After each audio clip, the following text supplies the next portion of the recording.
So now we are starting with our discussion on measurement uncertainty. Measurement uncertainty means what are the factors which can affect our results? How much variation is possible in our results when we are releasing a particular test parameter?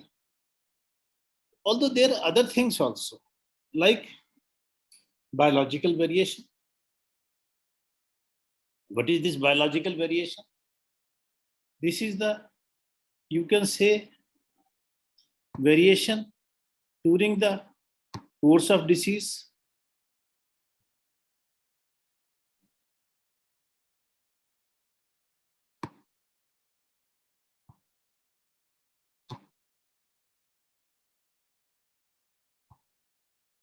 Biological variation means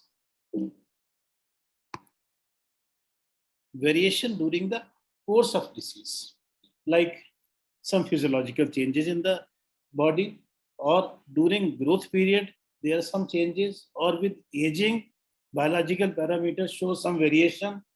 During pregnancy, there is some difference in the different parameters, menopause, or some other normal circumstances, or some cyclical variation, some daily variation, or you can say seasonal variation or monthly variation, or there is some change in the internal homeostatic mechanism of individual, which also causes some variation. Suppose somebody is dehydrated at some time, at other time somebody is overhydrated, this will also cause some variation. All these are biological variations. These also affect our results. We have to keep in mind these also, but we are not discussing this today. This is again a big topic that we will discuss at some other time. For pre and post measurement process, some pre-analytical, how we have collected sample is properly collected or not, that affect whether the patient was fasting or not, if it is required. Post measurement process, if some calculation is involved or typographic error may occur. So all these things causes variation.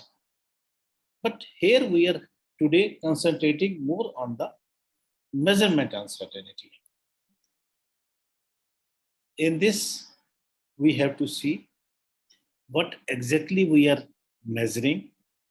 Suppose it is CKMB, whether we are measuring CKMB mass or enzyme activity. And what are the sources of measurement uncertainty? What are the variables possible? And how we can statistically estimate this variation? Because variation in our result shall be as minimal as possible to make the result as useful as possible. Then how we can apply this quantitative estimate of uncertainty, whether we are estimating this in some quantitative test or in qualitative test, where we are measuring something as an intermediate step. And where is the utility? It has utility in the clinical laboratory, where clinician has to take some decision, and as a laboratory person, we are helping our clinician to take better decision. Or it is also useful for IVD manufacturers. If they calculate how much uncertainty they are getting, so they can develop some tool to keep this variation as minimum as possible.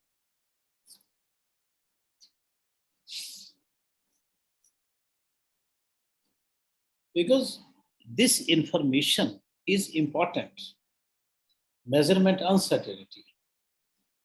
Because with this, a specialist in laboratory medicine can correctly perceive measurement, how much variation is there, and provide reliable patient care and safety.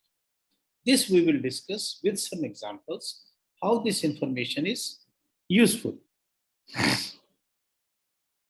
Now see what our standard says. ISO 15189, and many of you must have attended these ISO 15189 training program, or many of you must be working in accredited laboratory. At present, we are using third edition of this ISO 15189. This concept first came into picture in the second edition of ISO 15189, and their standard said, laboratory shall calculate uncertainty where relevant and possible. But in third edition, which we are using at present, they removed this choice. They said, laboratory must calculate measurement uncertainty even when irrelevant and impractical. This clinician will decide. Now the only certainty about the measurements uncertainty is that ISO has made it a commandment. That means now it is essential. So they are saying whenever they use this word shall, it means it is must. Laboratory shall determine measurement uncertainty for each measurement procedure in the examination phase used to report measured quantity values on patient sample. Laboratory shall define the performance requirement for the measurement uncertainty of each measurement procedure and regularly review estimates of measurement uncertainty. If you are reviewing regularly, then you will come to know how much variation is there in each parameter, whether it is increasing, decreasing, or it is stationary.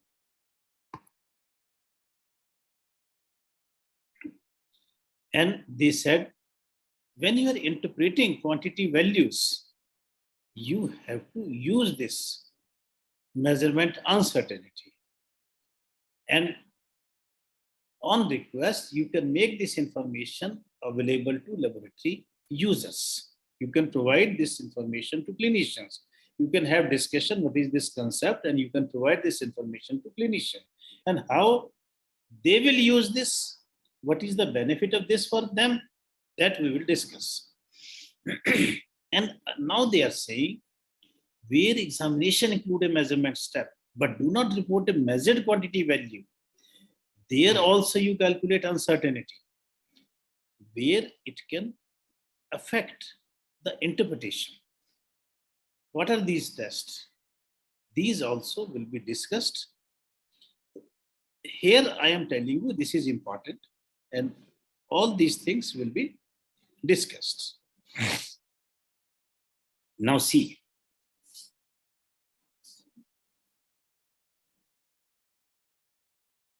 All of you know, one SD covers 68.3% data points, 2 SD covers 95.5% data points, 3 SD covers 99.7% data points. What is the utility of this information for us? We want to see how much variation is possible in our result when we are reporting a patient value. Now, what is the statistical tool we have with us to check the variation in our data? That is standard deviation. Standard deviation or coefficient of variation tells us about variation in our result.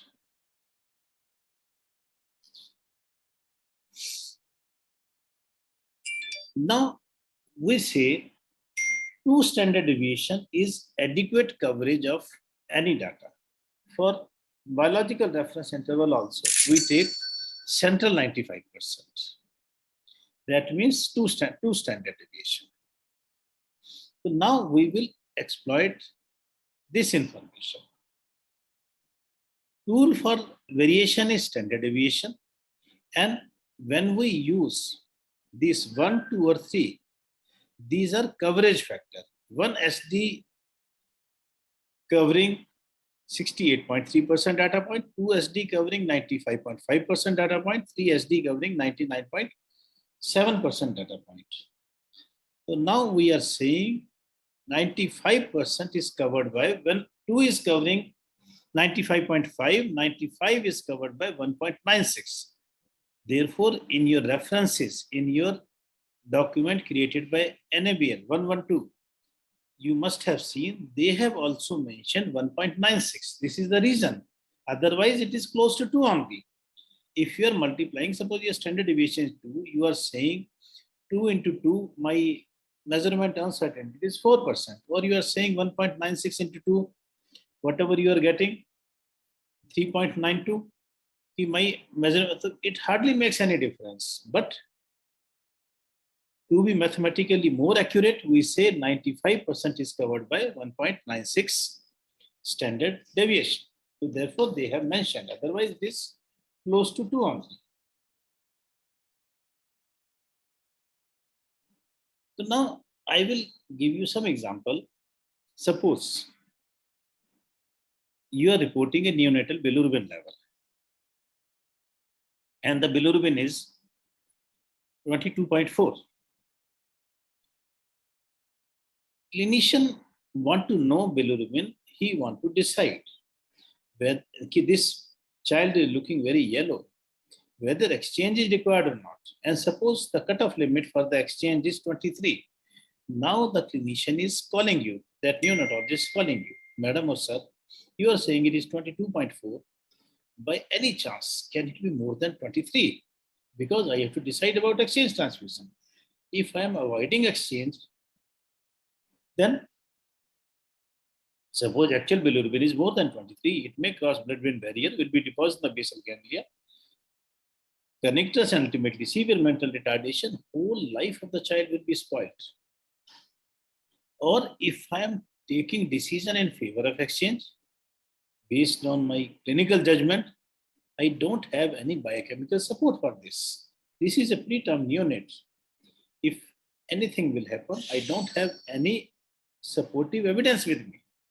So now please help me in this situation. Now, what is the answer with you?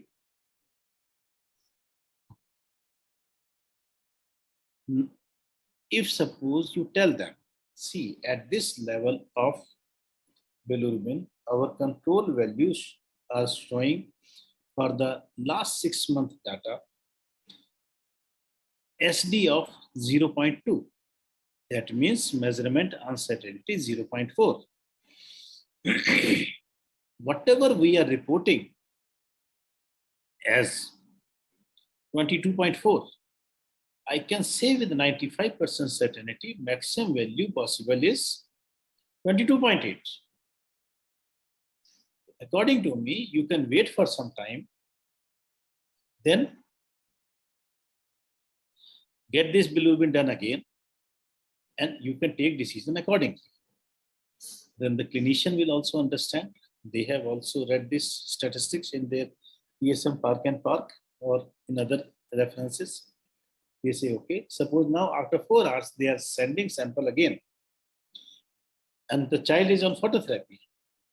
Now the bilirubin is 22.8. They will understand, oh, child was on phototherapy and still the bilirubin has progressed to 22.8. Considering the uncertainty in the laboratory, it may be 23.2. So it is better if I go in favor of exchange transfusion. So this information is meaningful for them. Sometimes what happens, suppose we are reporting platelet count, and today in the morning, platelet count is 48,000. In the evening, it is 50,000. Clinician will say, oh, the platelet has started improving. Again, next morning, now the platelet is, suppose, 47,000. In the evening, suppose it is again 50,000. Then they will say, the laboratories are providing us erratic report. Next day, what they will do? Oh, you take 2 samples, send one, submit one sample in the hospital laboratory and submit another sample some other laboratory. Bring both reports to me, then I will analyze in the afternoon. And this is our day-to-day problem. If you explain them the concept of measurement uncertainty, see, at this level of control, measurement uncertainty is suppose 2,000 or 1,500. Suppose it is 1,500. Now, what is the measurement uncertainty? multiplied by 2, 3,000. Whatever you are reporting as 47,000, considering the measurement uncertainty, this may be 50,000. And whatever you are reporting as 50,000 or 49,000, that may be 46,000 or 47,000. This much variation can be attributed to uncertainty associated with that measurement. So if you explain them this concept, they will also understand. They will also understand and they will take decision accordingly. If suppose in the morning it is 49,000, in the evening it is 55,000, measurement uncertainty is 3,000. Whatever you are reporting as 49, that can be 52. Whatever you are reporting in the evening as suppose 56,000, that is 53. You can say there is some little increase in the platelet. Then you can say, but this information is useful for the laboratory to interpret results and for the clinicians also. So this information shall be provided to clinicians on request.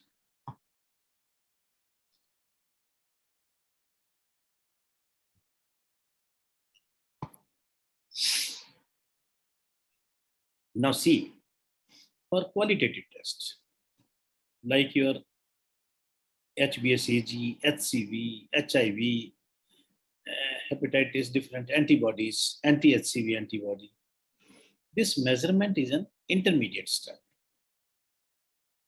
But you can calculate measurement uncertainty because you are measuring some quantitative value as an intermediate step. This is useful in the interpretation. See, suppose for anti-HCV antibody, your cutoff value is 1. You are getting absorbance in your fully automated ELISA or ELISA reader, you are getting absorbance and you are comparing with the cutoff value. If it is less than cutoff value, you are saying it is negative. If it is more than cutoff value, you are saying it is positive. And suppose you are running positive control daily. 1.3, 1.28, 1.32, 1.25, 1.34, different these. And suppose your standard deviation is 0.1. What will be the measurement uncertainty? 0.2.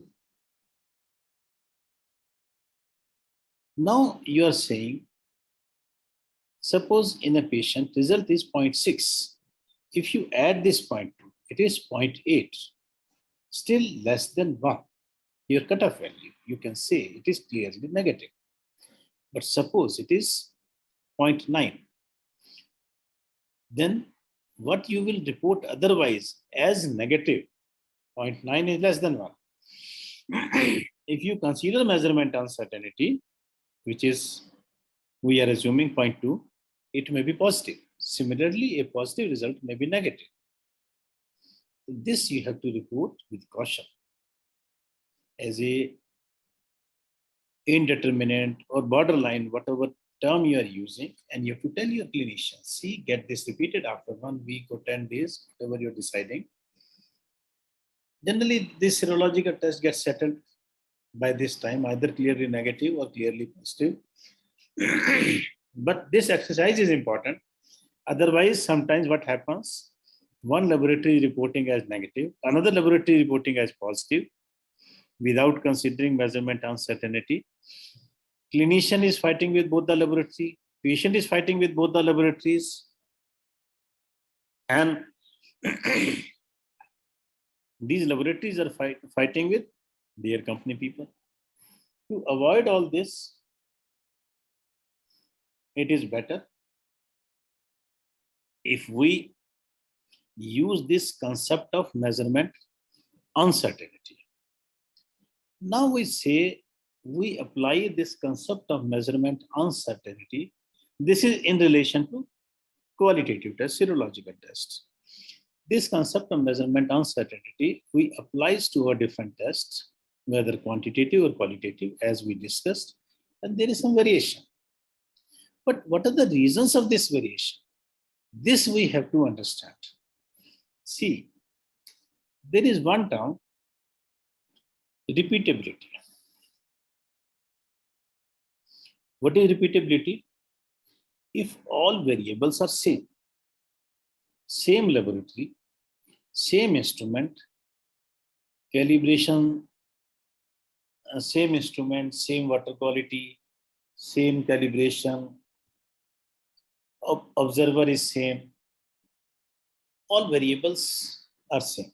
You can say your within run situation. In your machine, in the same run, you are putting these controls at two positions within run. All variables are same. Now, whatever difference you are getting, that is the variation in your repeatability. Now, if suppose you are checking variation between laboratory, one test, same test in one laboratory and then another laboratory, same control sample. That is between laboratory. That is reproducibility. How close results are to each other.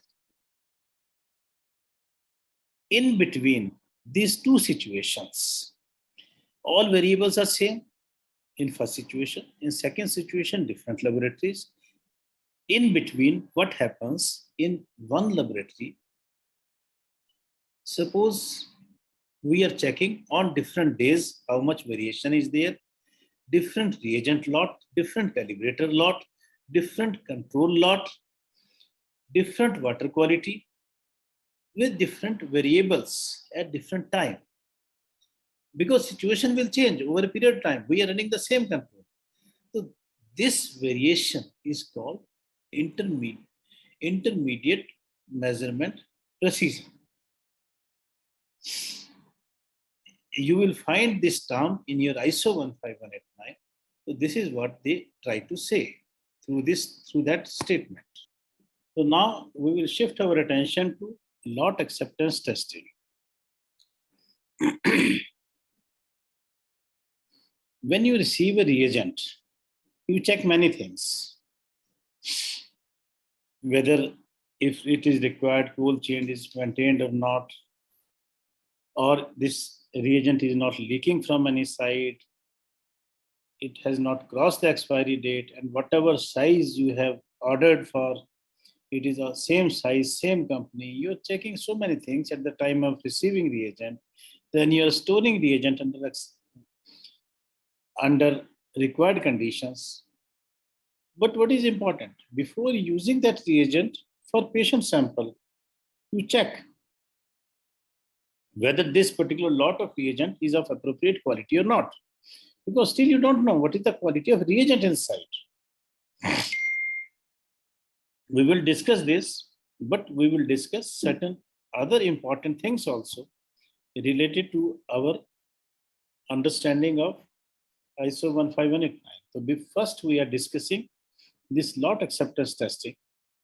So you are accepting different lots of stains which you are using in your laboratory. Maybe Leishman stain, maybe your Jain stain, maybe different stains related to histopathology, cytopathology, microbiology, stains related to your immunohistochemistry, a lot of stains you are receiving in your laboratory.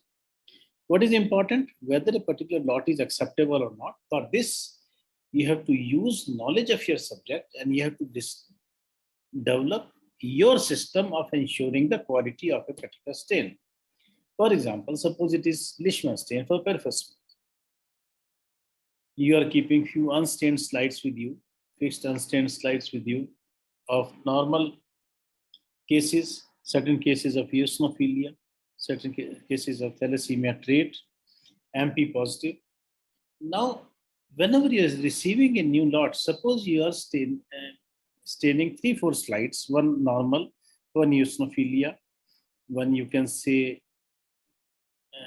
thalassemia trait or MP positive. Now, look for polychromatophils in this thalassemia trait slide. Whether you are able to see eosinophil granules properly or not, whether you are able to see neutrophil granules properly or not, you are able to see platelets, their RBC color is okay, whatever staining time you have finalized. So when you're checking, you are happy, okay, this Leishman stain is okay with us. You are approving that stain. This is your lot acceptance testing. We use different terms for this: lot acceptance testing, lot validation, lot verification, kit verification, whatever term you are using, that is your decision. But standard using the term lot acceptance testing and to ensure this particular lot is acceptable to you. And remember one thing, if you are receiving one time 4 kits of the same lot in one shipment, then you have to carry out lot acceptance testing only once. If you are receiving in the same shipment 2 kits of one lot, 2 kits of another lot, then you have to carry out lot acceptance testing for both the lots. If for the same lot you are receiving 2 kits in one shipment, 2 kits in other shipment, then again, whenever you are receiving a new lot, you have to carry out the lot acceptance testing. So you document this and keep these slides also in a box in your record. That is evidence you have actually performed that activity. Now, for quantitative tests, like your hematological parameters, CBC parameters, or biochemistry test, hormones,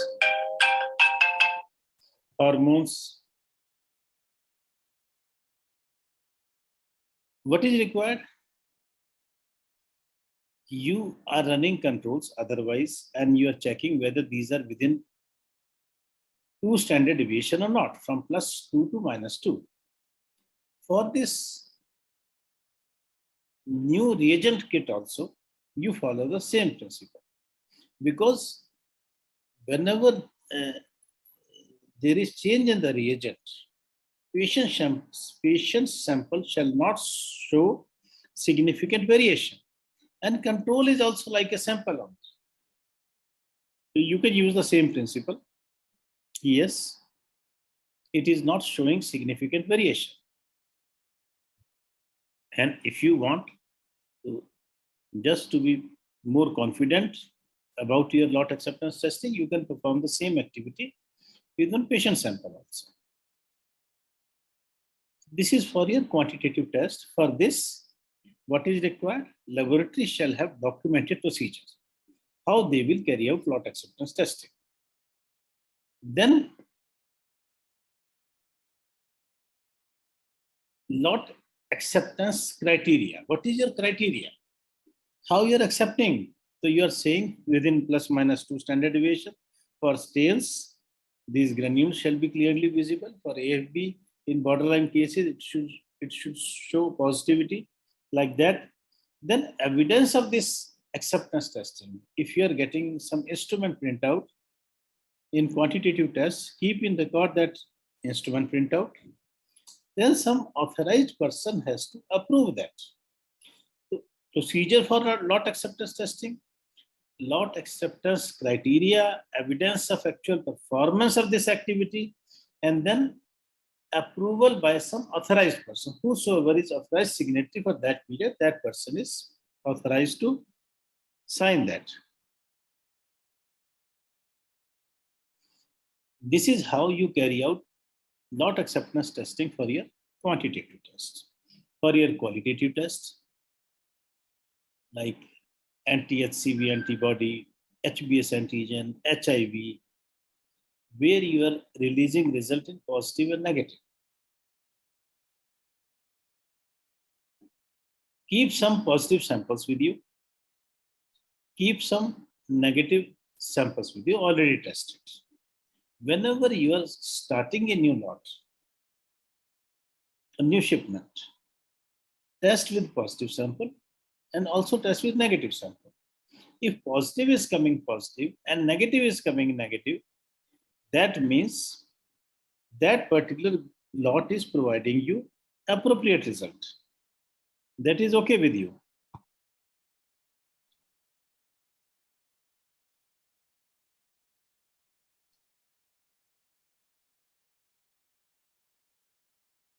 See, one person asking when should CV percent be used, when should SD be used for lot acceptance testing. See, SD and CV you are calculating only in quantitative tests. In other tests, it is not possible. So here you are plotting Levy and Jennings chart with the help of your mean and SD. So you are using only SD for this lot acceptance testing, not CV percent.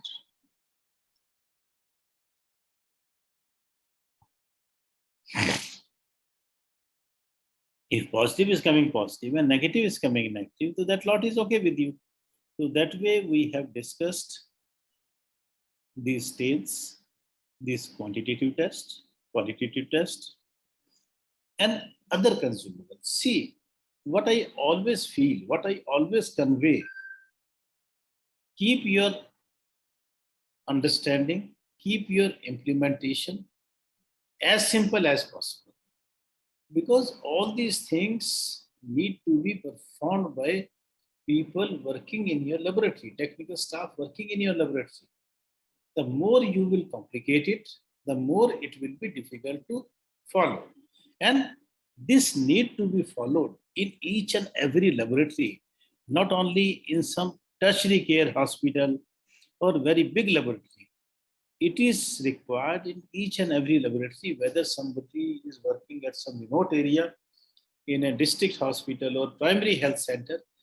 This need to be implementation everywhere.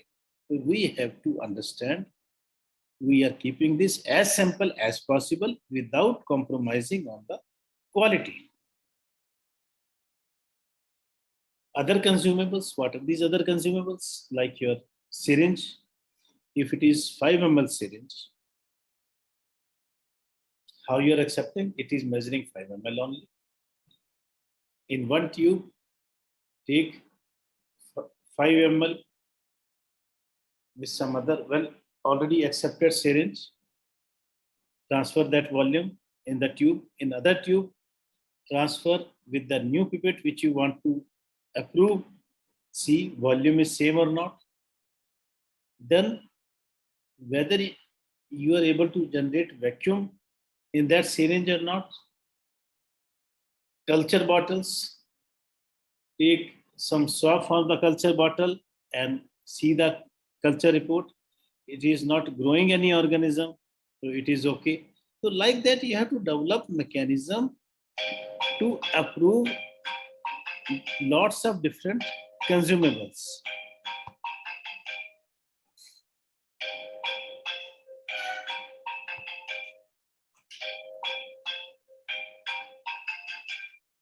Dr. Vijay, I just said you are using LJ chart. Then how you are getting this 10% for lot acceptance testing or quantitative test? Because we are using LJ chart.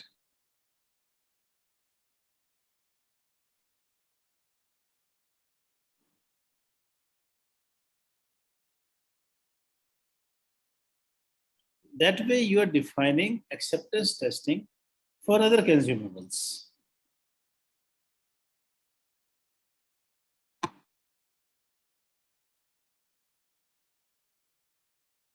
Now we have to maintain records of different equipments.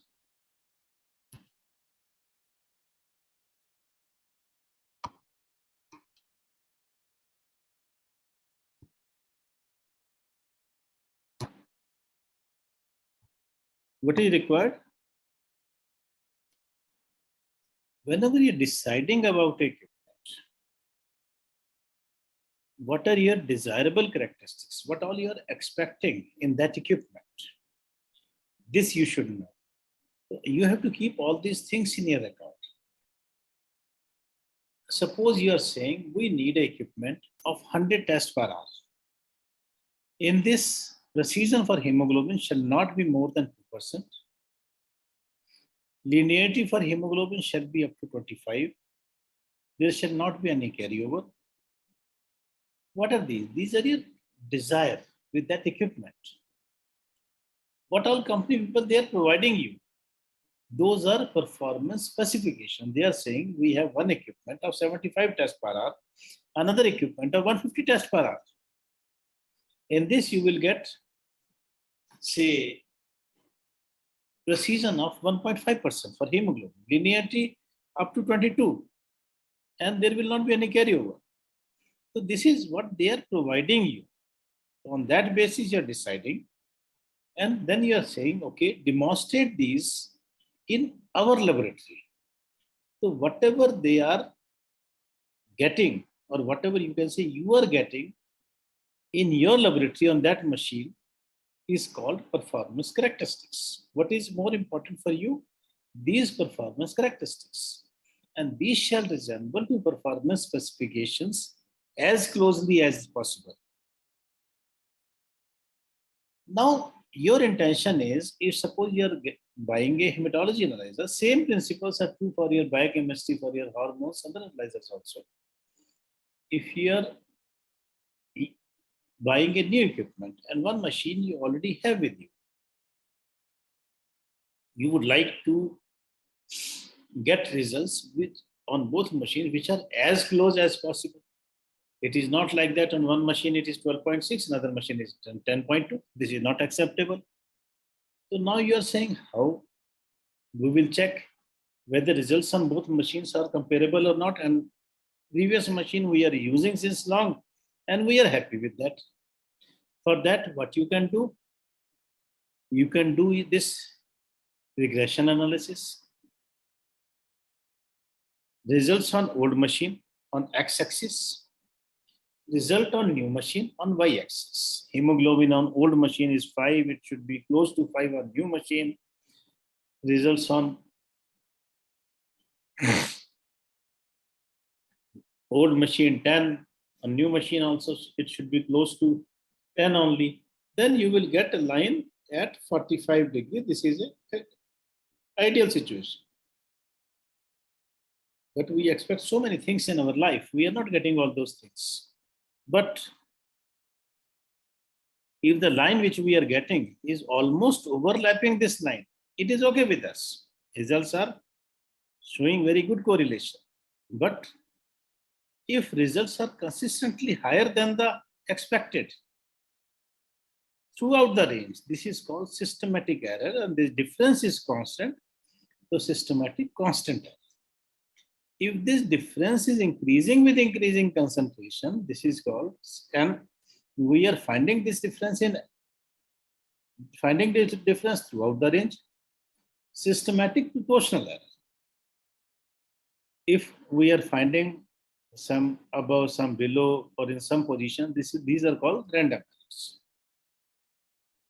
And if we put this data, there is a calculator in Westgard website. If we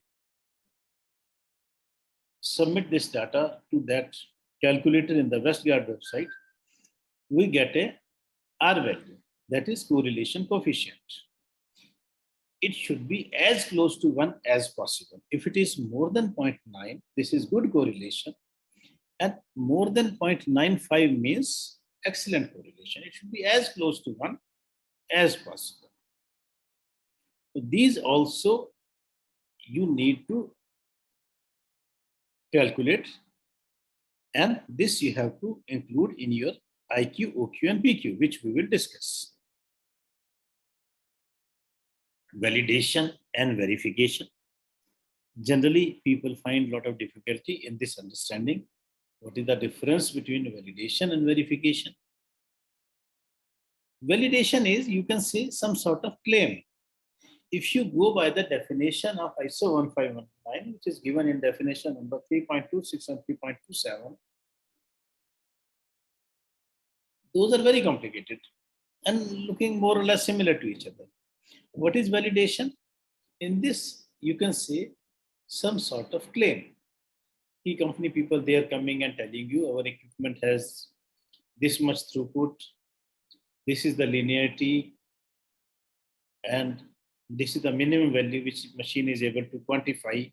All these are their claims. These are performance specifications. These are their claims. And when you're testing that machine in your laboratory, whatever you are getting, what you are doing, you are confirming their claim. They are saying linearity for TLC is up to 1 lakh. Is it really so? What you are doing, you are not claiming anything. You are just confirming their claim. So that is verification. You have to remember two things. Same person cannot do validation, verification, both. Either you are doing validation or you are doing verification. Sometimes we say validation is at the level of manufacturer and verification is at the level of user. Because they are claiming something and we are confirming their claim.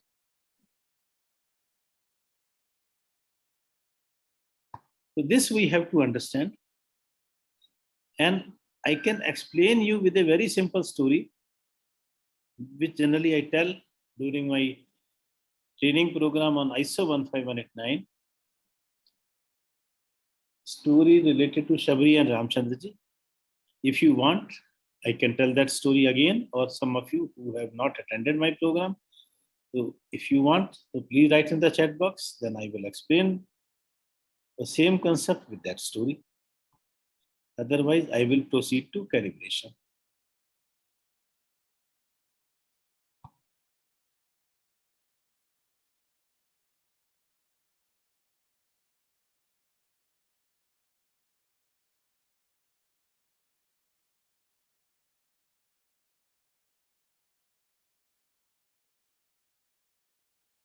Okay. See.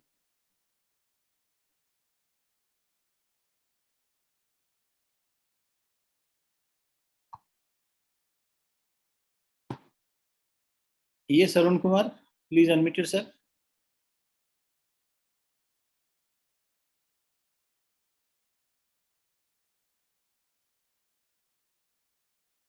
Okay. See, all of you know the story of Shabri and Ramchandraji. Shabri was devotee of Lord Ramchandraji. When he was traveling, he was moving around in the forest. Lord Ramchandraji, Shabri offered particular fruit, bear, to Ramchandraji. But before offering that fruit to Ramchandraji, she tasted that fruit. What was the purpose of tasting? Purpose was, this is not poisonous, this is not tasteless. She wanted to be very sure, whatever I am offering to my God, that is really good for eating. When she offered after tasting, you can say a undocumented claim was associated. Whatever I am offering you, this is really good for eating. Lakshmanji was sitting next to Lord Ramchandra. If he would have thought, I am his real brother, she is outside party, it is my duty to check whether this is really good for eating or not. Had this food been tasted by him, what he would have done, he would have confirmed the claim of Shabri. She is saying this fruit is good for eating. I have also checked. This is really good for eating. So you can say some sort of claim at the level of Shabri and some sort of confirmation of claim by Lakshmanji had this food been tasted by him. But remember one thing, he didn't taste that fruit in the actual story. So this you have to remember. So is it clear to all of you? Validation and verification? Please write in the chat box.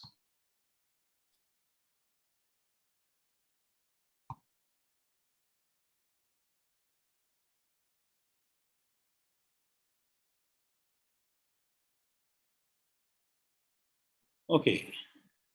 See, this is concept which we generally don't read or don't pay much attention to this. You think over this, then you will get more clarity. Calibration is, you can say, method of ensuring the desired performance of equipment.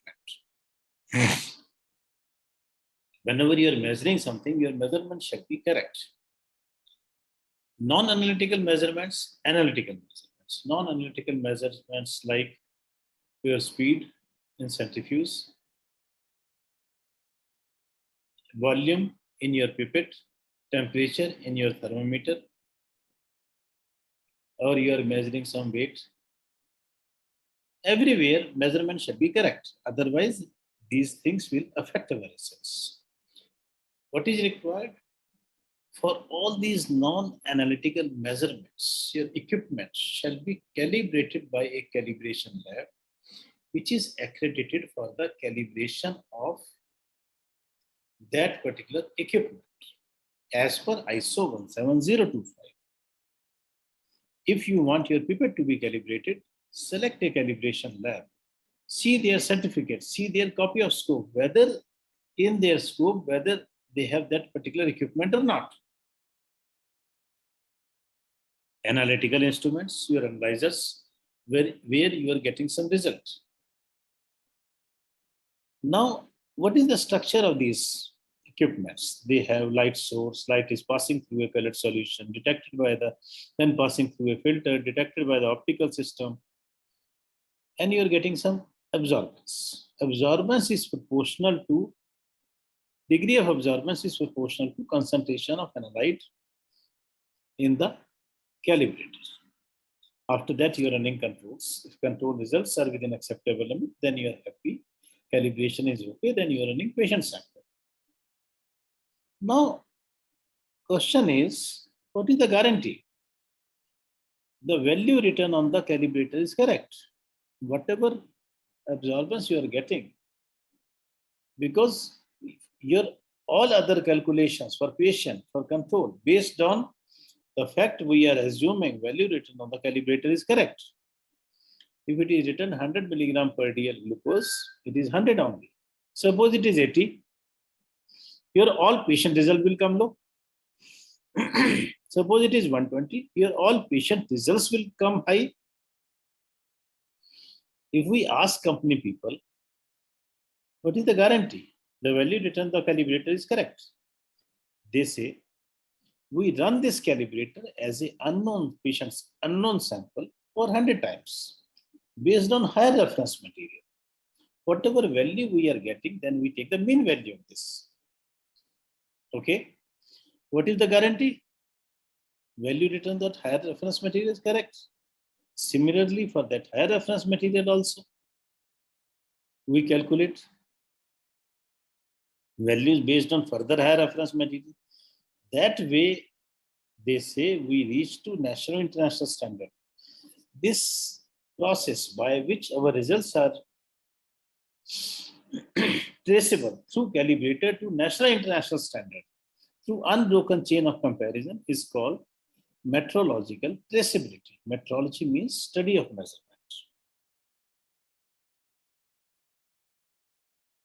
So this is the concept of validation, verification, and calibration, which is important. Everybody shall have clear knowledge of these concepts. And when you are evaluating a machine, when you are buying a machine, what is required? First of all, ask company people to come and approve your space, whether this space is adequate or not. There is no excess dust, lighting is okay, this temperature, etc. All these things are well maintained.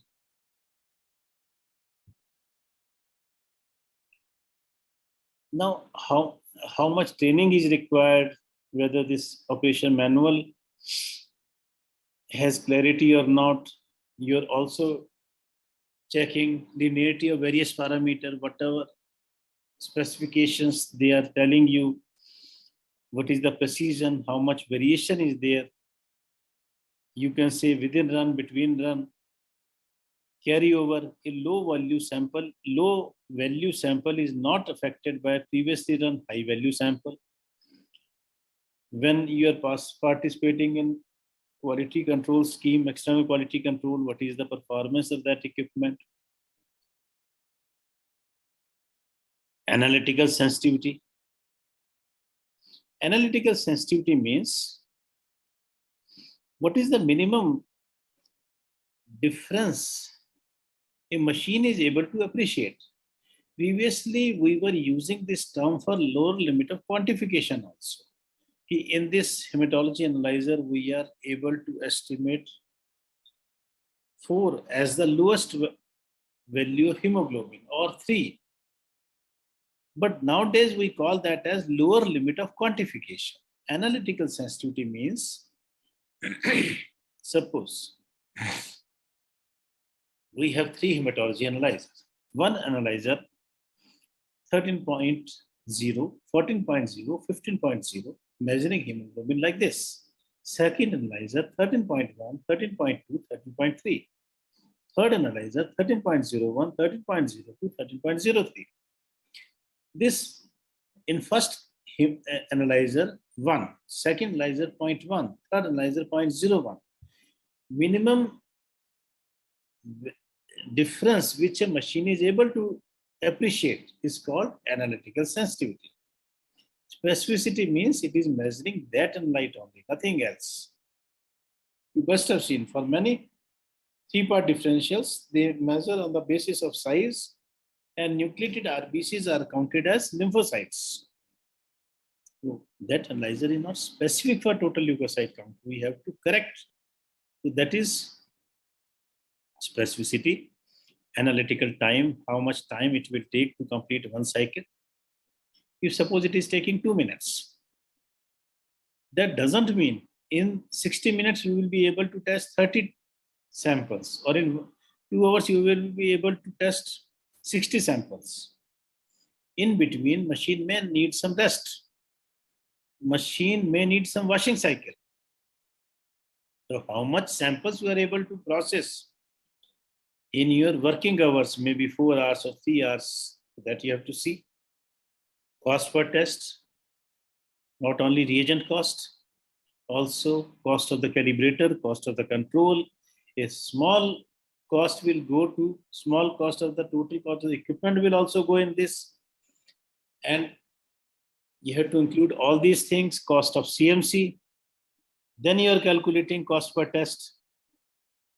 Staff acceptability. Your staff is able to accept all these things. They are able to gain all that knowledge. Now, when you're maintaining instrument, what is required? What all manufacturers are recommending? What is the daily maintenance required? Weekly maintenance, monthly maintenance, preventive maintenance by manufacturer. For this, you take official annual maintenance contract or comprehensive maintenance contract, whatever you are taking. All these things need to be maintained. With this basic concept, whatever we are doing on our machine, we will see what all records need to be maintained. And one thing is clear, whatever standard has mentioned in 5.3.1.7, all those shall be there in your equipment file, and you can maintain like this: IQ, OQ, and PQ. Installation qualification, operational qualification, and performance qualification. See, before installation, as we discussed, site assessment by the company people. Then you're ordering for the machine, your purchase order. When you're receiving machine, your invoice, whatever extra spare parts they have provided to you, list of those parts, operation manual is there or not,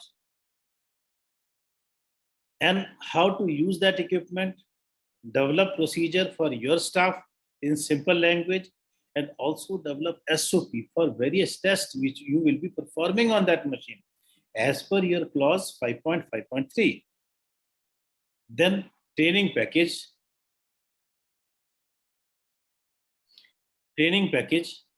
which company people has provided. Keep all these things with you. Now company people will come. They will open machine in front of you. Visual inspection of the machine. Okay, this is new machine, not a refurbished or old machine, and not damaged from any side. Okay with me. Then how they're assembling various parts of that? You have already checked site preparation. Company people have approved environmental conditions required. Because sometimes what happens, suppose you're buying a biochemistry equipment and company people say you will get machine in 1 month or 1.5 months. In the meantime, you install one, what is that called a deionized water plant. So that is the requirement, and how waste will be handled. Make provision of that also. Also check power. It is of appropriate voltage. There is no earthing problem. You have adequate number of sockets. It is not like that someone is fixing naked wire with the help of matchstick or adjusting multiple adapters, multiple plugs in one socket with the help of adapter. And online UPS is there if it is required of appropriate power. Generator backup is there. Then they are conducting training for your people, and after training, ask them to get post-training evaluation also, because that is important, whether people have understood the components of the training or not. Name and contact detail of support service. What do you mean by support service? Name. Till now, we were dealing with the marketing people. Now, name and contact detail of service engineer. Name and contact detail of vendor who will provide you spare parts, who will provide you reagents. Name and contact detail of product specialists. Company, they have product specialists who are comfortable with the software. They tell you information like in your HPLC for hemoglobinopathy, what is the interpretation of a particular type of graph, or what is the meaning of different type of flags in your hematology analyzer, or in flow cytometry, they are product specialists, like that. This is your installation qualification. But your machine is still not ready for the unknown sample to be tested. Get your machine calibrated.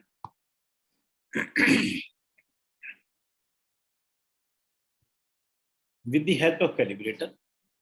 And this calibrator shall have metrological traceability, as we discussed. You shall have calibration schedule. Maintenance of the machine, as we discussed. Daily maintenance, weekly maintenance, monthly maintenance, once in 3-4 months, company people, they are coming. And in verification, you are documenting this linearity, regression analysis, precision, carryover on your machine, as we discussed. After calibration, you are running controls. When control results are within acceptable limit, you are checking with already tested samples. If the results are comparable, you are saying, I have completed my operational qualification. Now your machine is ready for unknown sample to be tested. Now machine is in regular use. You are participating in IQC and AQAS. For this, you shall have documented procedure. This is the requirement of your clause 5.6 of ISO 15189. Also, how you will evaluate the result, and whenever there is any outlier, take appropriate action and document all these things. You are carrying out maintenance. This is the requirement of your clause 5.3.1.5. Preventive maintenance and maintenance in case of some defect, that is repair. And who are the key operators? This is the requirement of your clause 5.3.1.3. Who are the key operators for a particular period? That information also shall be available. This is your performance qualification. Maintain your records in this way: pre-installation, installation qualification, operation qualification, performance qualification. And remember one thing, whatever they have mentioned in 5.3.1.7, you are not missing any part of that. See, what is our intention ultimately? Whether this is the understanding of measurement uncertainty or risk management or this lot acceptance testing or this IQ, OQ, PQ, we want to make our results error free. Our aim is with a little extra care in our laboratory, we can save one more life. This is our intention. Now, you are attending from different part of the country, you can say different part of the globe. In Delhi, for last 3-4 days, few days, we have started getting large number of cases of COVID. We will request all of you to stay at home whenever you are not at your working place. Maintain all those guidelines, social distancing. We are regularly conducting this diagnostic day, pathology update, microbiology update, different sessions. Stay safe, stay connected to keep your body and soul together.